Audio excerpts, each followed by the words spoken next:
Hello and welcome to this segment of Arts Talk. I'm Sherri Burr, your host, and my guests for this episode are the legendary artist Judy Chicago and her husband, photographer Donald Woodman. Welcome, Judy. Welcome, Hi. Donald. Thank you, Sherri.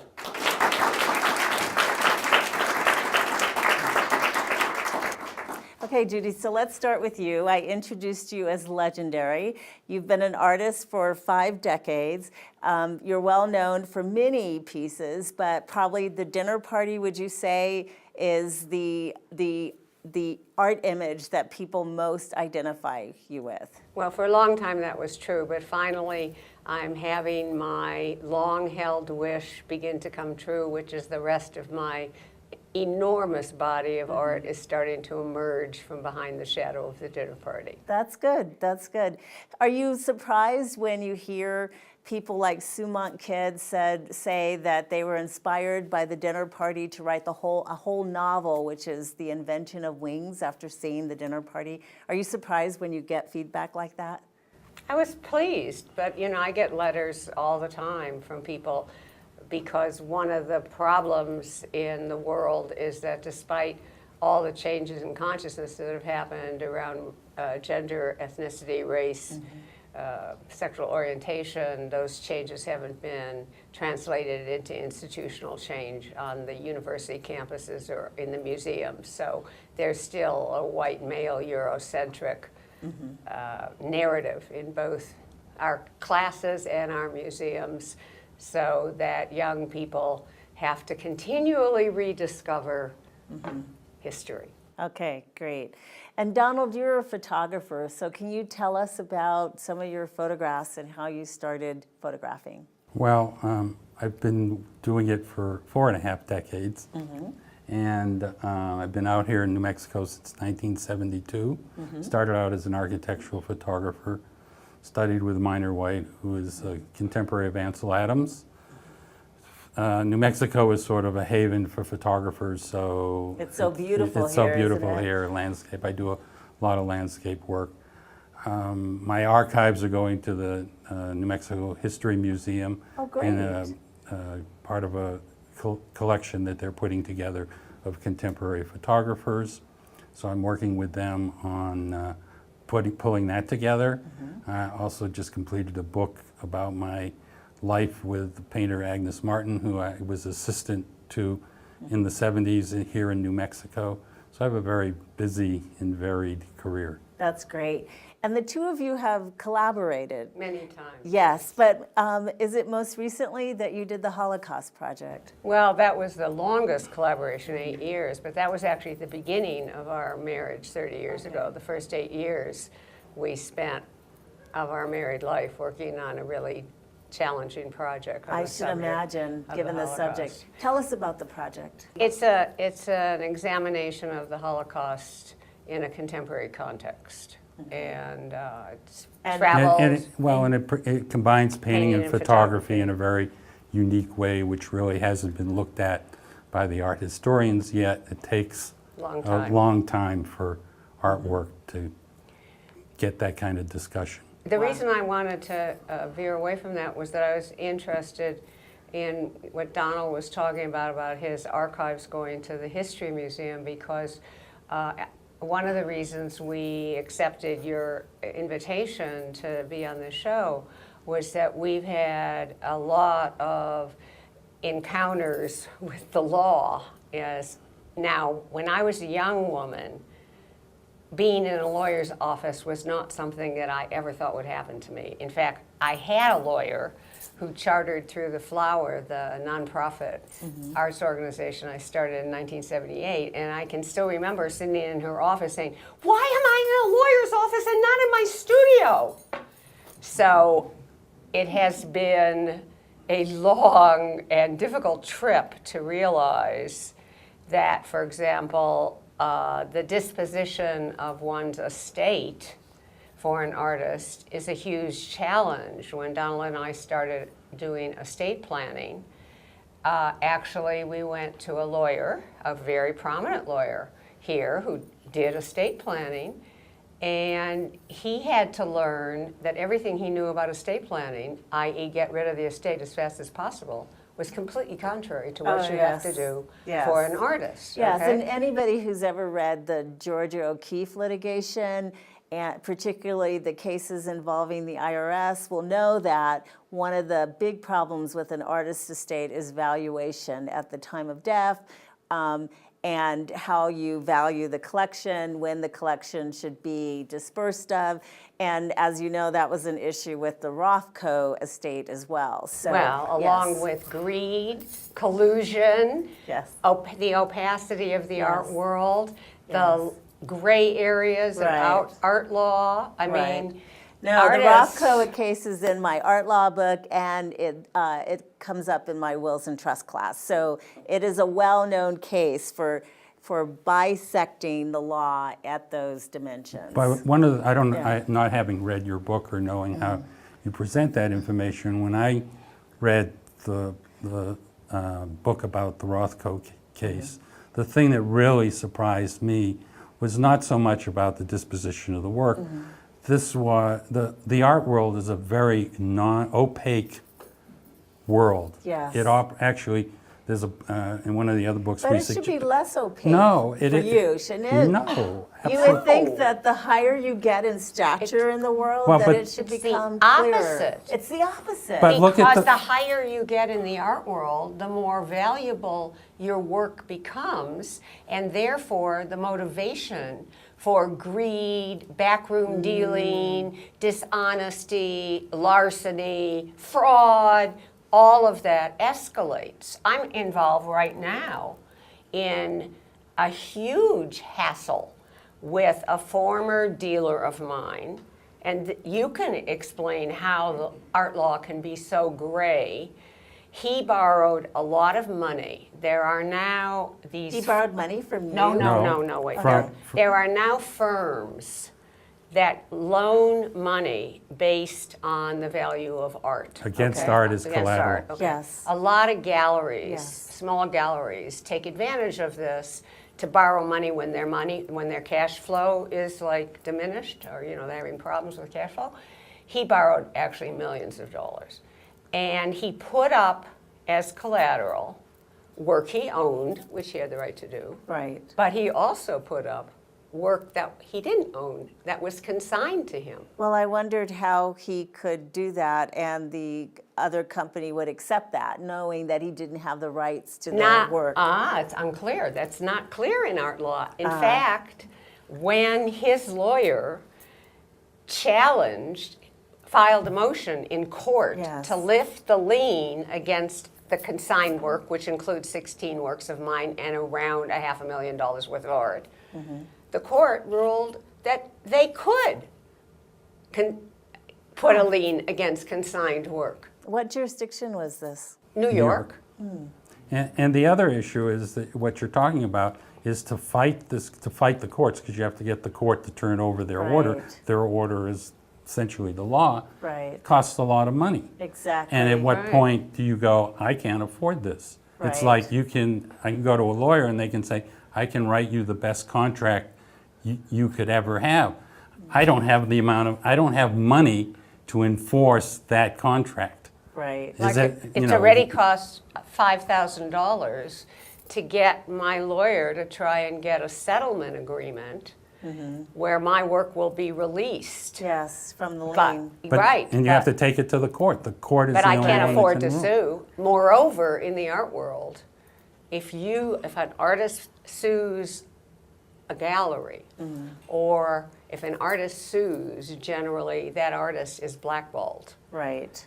That happens a lot, unfortunately, in all the arts. It happens in the film industry, it happens in television. The minute you sue, basically it's very difficult to get work again. Right. That's So right. I totally understand what you're up against. You're also up against the problem that in art law, there's no national law of art, so you're dealing with different jurisdictions. And so the same case that you mentioned could have been ruled on differently in New Mexico or California. So that's the unfortunate thing, is whenever you put your art in a particular location, you're basically subjecting your work to the law that prevails in that jurisdiction. And Sherri, what artist would not want their art in That's New York? the problem, right? Right. Oh, There you I have think I'll it. keep my art in Berlin. I Right. won't let it go to New York. Right. That's the problem. and You might get a better outcome in New Mexico, Absolutely, right? But you won't get the same rate. So But you that's the problem. but you also have to hire a New York lawyer. Yes, You have to at have New York rates. At New York rates, or a yes. California lawyer. I can barely afford New Mexico rates. And that's the other thing. You were talking about artist protections, right? Because people, you talked about the dinner party, because over 1 million people saw Have the dinner seen, party as right. it traveled around the world. And Yes. something like 200,000 people a year go to see it at the Brooklyn Museum, and each one pays $8. That's me, benefactor of museums. People assume I'm rich. Right. Ha ha, I don't get one dime Right. from that, okay? Right. So, and then when, I'm sure you know this, the royalty resale, what's it called? The Resale Royalty Act, right. In California. In California, the pitiful little act that gave artists 5% of resale Right. on any work that was made and sold in California has been overturned and is pending in terms of its outcome. And the whole art world is trying to stop it, Right. Yes, and there was, at one point, there was a conversation about having a national resale royalty act, and unfortunately, that didn't go very far. Well, why? And- Why do you think that is? Well, and part of the problem with California's act when it was in process was that that a lot of art sales went out of California in order to avoid the Resale Royalty Act. And I'm getting hand signals that there are questions in the audience. Okay, so great. you have really stimulated the audience. So let's go to the audience. So I want to know, what do you do now as an artist, knowing that there have been legal battles? How do you protect yourself in the future with new works? I'm a internationally known artist, and I have no protection whatsoever. The law does not protect me. You do copyright every image, No, right? absolutely Why not. not? The paperwork and the cost. The paperwork and the cost is minimal. Do you know how many works of art I've made? Well, Thousands. Okay, let me tell you what I recommend for artists without giving legal advice to someone who's not a client. Please, legal advice. Tell me. So in class, when we have these conversations about these future law students representing artists who have lots of works, the recommendation is to photograph the various works and then copyright a series at a time. So you pay $55 to copyright 100 works at a time, just using the photographs and listing the names of the works. So Okay, that's one that's way a you get great around it. idea. Let me tell you how an artist thinks, how this artist thinks. Okay, I'm going to my studio today. I'm going to paint. Painting's really slow. Okay, I'm working on a new project. It's really, really slow. Now let me see, would I rather move along my new project, or would I rather go file all the copyright papers and send them to Washington and blah, blah, blah? Oh, well, and you know. Well, isn't that the problem with the left brain, right brain battle, right? The Left brain wins for right- artists. But The right brain wants to paint. The left brain is like, yes, the left brain wants to see, how do I protect my work? This is why it's good to have assistants. they And cost you money. have to pay them. Yes, but it's worth it. We have one assistant. She can't do the work that there is to do. I mean, really, this is where theory and practice And economics. and economics do not line up. I mean, it's like, artists who have made a big body of art and I think there are very few art lawyers, you know this in New Mexico. I think one of the reasons is that a lot of artists can't possibly pay legal fees to lawyers. So, do you know what my advice to law students about that? And they've all heard this before.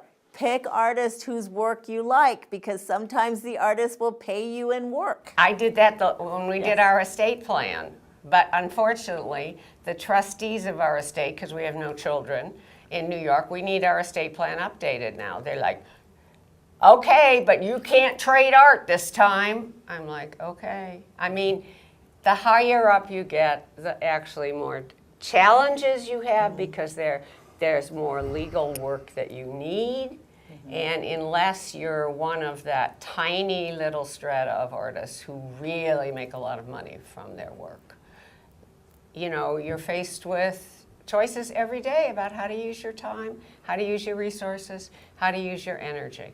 And I think that artists watching this episode will be surprised to hear the level of problems that someone like a Judy Chicago has, because there are all these artists who want to be Judy Chicago, and No. Help yourself. help yourself. And they would be surprised to hear the level of problems. And I have another question. But that's for one you. of the But- reasons we but wanted also- to come on your show, Is to Sherri. get free To- legal advice? No. No. I hadn't thought about that. Could we do it? Can we ask you? But here's another issue, Sherri, that comes up for us too, in terms of why we suggested your students read the 2 books. I sort of get really furious when I sit across the table from a $200 or $300 an hour lawyer, and I know more about how the art world operates Well, of course than you they do. do. Well, of And course you do. But what am I paying for? And they're not paying me to educate them, and that becomes unnerving. And that's why Judy and I wanted to talk to the law students, Yes. so they understood the challenges of understanding the art world, which nobody seems to quite grasp. Yes. Okay, Joaquin? Hi guys, thank you for being here. My name is Joaquin, and this is really fascinating. It's as if though we're reading Professor Burr's intellectual property textbook as this conversation is going on. But I wanted to ask, given what you know now in terms of the difficulties in protecting your work, what would you do differently kind of earlier on in your trajectory as an artist that might put you in a different situation than you are today? Nothing. I wouldn't do anything, because for me, my life has been, I had a burning desire to make art. I've made a lot of art. It's because of the art I've made that I have been able to live the life I live. I wouldn't do anything, even though I never realized when I was young that I would ever face these kinds of legal challenges. I didn't understand it at all. And I think that's one of the reasons we wanted to come on this show, is because a lot of artists don't understand what's involved, and especially in having a big career. And in Professor Burr's class, we see the good and the ugly in terms of legal issues, legal situations that artists get into. So I do think that there is a gap between the art world and the legal world, and I think just reflections on how we might build a bridge between that gap would be useful to know as future attorneys interested in entertainment law or art law or copyright law. Well, actually, I've just signed with a company in Los Angeles called United Talent Agency Fine Arts. It's run by 2 art lawyers, and they had a lot of artist clients who not only faced a lot of the legal challenges that Donald and I have faced, but also wanted to do projects that lay sort of outside the traditional gallery system. And so that's what they're doing. And I have to say that having them navigate some of this, but it's only really available at this point to well-known artists. I mean, it's not something that has spread, but there does need to be another kind of system in place that helps artists navigate. But in order to do it, you have to have a passion for art. You have to understand the art world, and you have to realize what Sherri said, is that a lot of times you might get paid in art, but there's a huge need, huge. Yes. And then you're aware that there are all these companies that have developed in order to license images, and that's where some artists are making money from the licensing of the use of their images. And I would assume you kept the copyright to the dinner party? So All you- my work, I kept Okay. the All right, copyright well, to all my okay, work. for me, you're doing, that's good, that's baseline. Actually, that was actually almost a stumbling block in the acquisition. You know, and in fact, I got a letter after the dinner party was acquired by the Brooklyn Museum by the director of the museum saying why I should give them the copyright. And you said not, Well, the thing is that the one word that was conspicuously absent in this letter was the word money, like we Right. want it for the money. Right. It was so absent. It was like, money, money, money. I'm like, no, I'm not giving you the copyright. It wasn't about the money. It was Right. actually about protecting the peace. Right, but good for you, because then that allows you to license the image, and a lot of artists make money from the licensing of the use of the image. Yeah, well, the only thing I make money from is selling like reproduction rights. I haven't really had anybody, like for example, nobody's ever approached me about making a line of plates.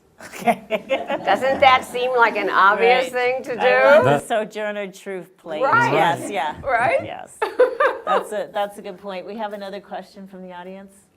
I've been thinking all day about the dinner party, and now I'm chagrined that I haven't been able to see your work. Is it still in Berlin? And, No, it's at the Brooklyn Museum in New York. well, I mean the other work that you're doing. I had, in 2014, I had a huge show at the New Mexico Museum of Art. In fact, 2014 was my 75th birthday, and there were shows and events all over the country at different places celebrating my birthday, and you could see my work all over. So I saw the pyrotechnic. Did you? Yes, online. There's a video of it. That Yeah, was oh, the you mean butterfly for from Brooklyn? Brooklyn. Yes, That was great. yes, that was 12,000 people saying me happy birthday. That was like, That was wonderful, and I could hear them talking the whole time. What is she doing now? What? Oh, that's wonderful. So, but it makes me want good to sound see. crew, right? I know you have a show coming up in Paris.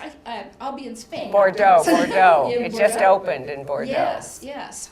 And that reminds me that people can go to judychicago.com and see a list of events, and they can see where all your pieces are traveling to, or to donaldwoodman.com. Right. And Donald Oh, no. and Katie just revamped my website, and it's greatly improved. And also there's Facebook page throughtheflower.org.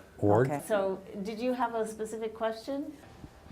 In the $12 million shark, it talked a lot about the branding of contemporary art, and I'm wondering if art now is not just about creating art, but also navigating the art of marketing yourself and branding yourself. What do you think? You asked them to read the book. They Right, read the absolutely. book. I mean, actually, I thought the comment about the book was that if used car salesmen understood the art market, they'd be jealous. Yes, the commercial part of the creative aspect of the art world and the art market is all about commercialization of art, of branding artists who come through the high-end graduate programs. That's what they're taught. They're not taught technique. They're not taught about pursuing ideas. They're taught about how to present themselves, how to write an artist statement. Galleries are mining the graduate schools and the art schools for the next big hit. A lot of these artists have a 2 to 5 year career and then they disappear. It's rather abysmal in terms of what you're asking about. And yes, that's very true. If, to have a long career like both Judy and I have is really difficult because you have to sustain, you have to sustain yourself economically and intellectually and creatively. On top of which you come out of school with huge amounts of debt. Yes. Right. I mean, it was so different when we started out. I mean, my first studio I shared with 2 other artists. It was 5,000 square feet, and we paid $75 a month. I mean, you could live on nothing then. There wasn't a big international art market.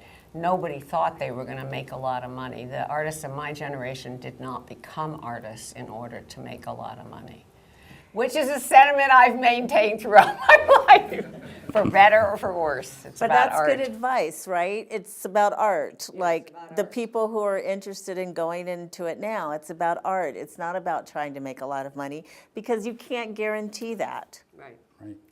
Yeah. Right, and if you go down that path, it's really difficult to retrace your steps and find your way back to your own vision. Wow. Wow. That's a powerful thing to say. So keeping true to the soul of the artist, not pursuing the path of the greenbacks. Okay. What are the last words that you want to give as advice to either artists out there or to lawyers who might be watching this, this television show? Well, I already gave my advice, so it's your turn. In terms of lawyers, I think what we suggested is to educate yourself about the art world and understand how opaque it is and how difficult it is for artists to navigate through that, and to understand the challenges that both you as a lawyer are going to have to meet and the artists are challenged with every day. And for artists, I mean, this is advice that Judy now gives when a young artist asks her, what advice do you give? Don't worry about making money, go in your studio and pursue your idea, and trust yourself. Okay, and hope that maybe the gods will shine on you. Yeah, like Yes. you're going to be discovered in Schwab's. or No, something. but it took you 5 years to do the dinner party, right? 5 years, and I think I read that on your website that it cost $250,000. I have no idea. Yeah. And I don't think anybody really knows. I think Yes. the administrator made that up because she got asked that question. So, Oh, really? I mean, It's like how much, you're working for nothing. Right. Where Right. you're putting, it's sweat equity.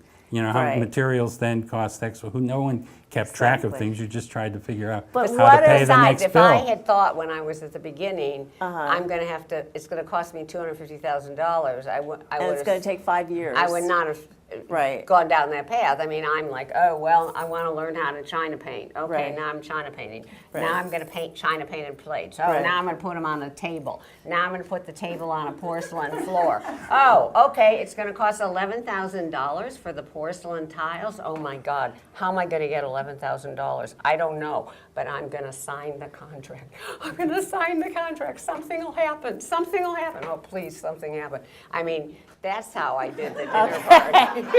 On that note, I can't say any more. Follow your bliss and something will happen. Maybe. Right. Maybe. Maybe. Yes.